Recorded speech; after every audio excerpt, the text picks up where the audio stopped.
poder creer en Dios, necesitamos saber que debemos creer en Jesús. Ahora, para poder creer en Jesús debemos entender la importancia por qué debemos creer en Él. Primero, debemos saber que el ser humano fue creado perfecto. Cuando Dios creó al ser humano, lo creó eterno. En el ser humano no existía la muerte, ni existía el pecado. Satanás, el diablo, se rebela contra Dios en el reino de los cielos y es lanzado a las tinieblas. Cuando es lanzado a las tinieblas, lo que hace es hacer caer al hombre en pecado. ¿A qué me refiero con esto?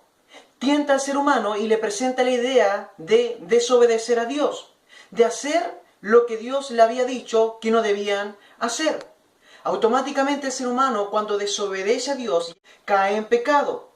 Y cuando cae en pecado, entra la maldad al ser humano y automáticamente la muerte, teniendo como resultado estar destituido de la gloria de Dios, de los pensamientos de Dios y de los mejores planes que Dios le ofrecía.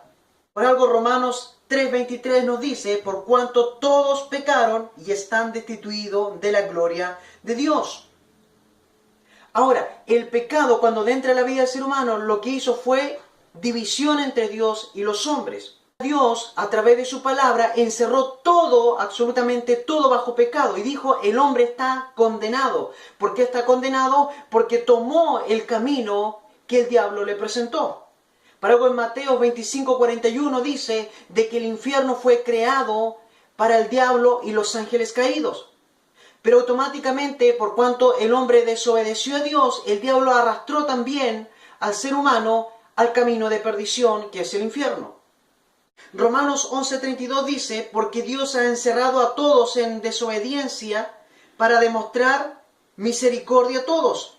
Gálatas 3:22 dice, pero la Escritura lo encerró todo bajo pecado, para que la promesa que es por la fe en Jesucristo fuera dada a todos los que creen.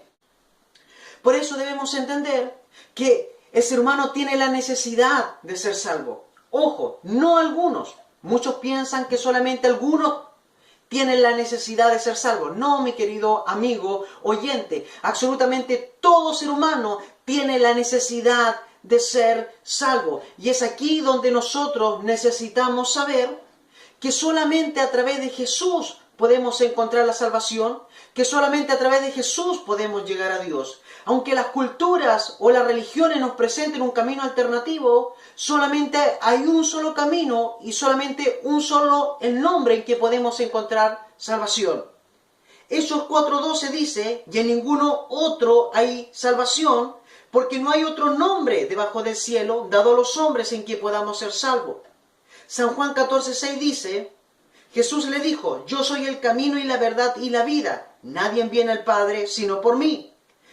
Primera de Timoteo 2:5 dice, porque hay un solo Dios y también un solo mediador entre Dios y los hombres, Jesucristo. El mensaje para la humanidad es este, hay una buena noticia digna de ser recibida. Hay una buena noticia para toda la humanidad. ¿Cuál es esa buena noticia? Que Jesucristo tomó el lugar del ser humano y allí pagó las culpas del ser humano para nuevamente llevarlo a Dios. Primera de Timoteo 1:15 dice lo siguiente, palabra fiel y digna de ser recibida de todos, que Cristo Jesús vino al mundo para salvar a los pecadores. Entonces este es el mensaje digno de ser recibido, que en Jesucristo hay esperanza, que somos nuevamente llevados a Dios, que en Jesucristo encontramos salvación y sobre todo que en Jesucristo encontramos la vida correcta que nosotros necesitamos para poder sobrevivir en medio de este mundo, consejos correctos, y al mismo tiempo la luz correcta para poder caminar en este mundo que está lleno de incertidumbres.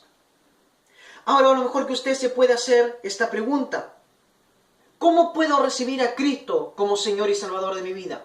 ¿Qué debo hacer para recibir a Cristo como Señor y Salvador de mi vida? Romanos 10:9 dice que si confiesas con tu boca a Jesús por Señor y crees en tu corazón que Dios le resucitó de entre los muertos, serás salvo. Porque con el corazón se cree para justicia y con la boca se confiesa para salvación. Lo que tú debes hacer o lo que el ser humano debe hacer para recibir a Cristo como Señor y Salvador de su vida es lo siguiente. Primero, creer en lo que Jesucristo hizo por tu vida. Creer que solamente en Jesucristo tienes acceso a Dios. Que solamente en Jesucristo puedes encontrar el perdón de tus pecados porque Él los crucificó en la cruz. Y al mismo tiempo decidir vivir en obediencia a la palabra de Jesucristo. Por eso, si tú has hecho la decisión de recibir a Jesucristo como Señor y Salvador de tu vida, yo te invito a que hagas esta oración conmigo. Señor Jesús, hoy te recibo como Señor y Salvador de mi vida. Y de hoy día en adelante, decido vivir en obediencia a tus palabras. Porque hoy te reconozco como mi gran Señor y Salvador de mi vida. Si has hecho esta oración, bienvenido al cuerpo de Cristo. Te aconsejo que busques una iglesia donde te enseñen la palabra de Dios y sobre todas las cosas que te enseñen a amar a la persona de Jesucristo y amar a tu prójimo. Bendiciones.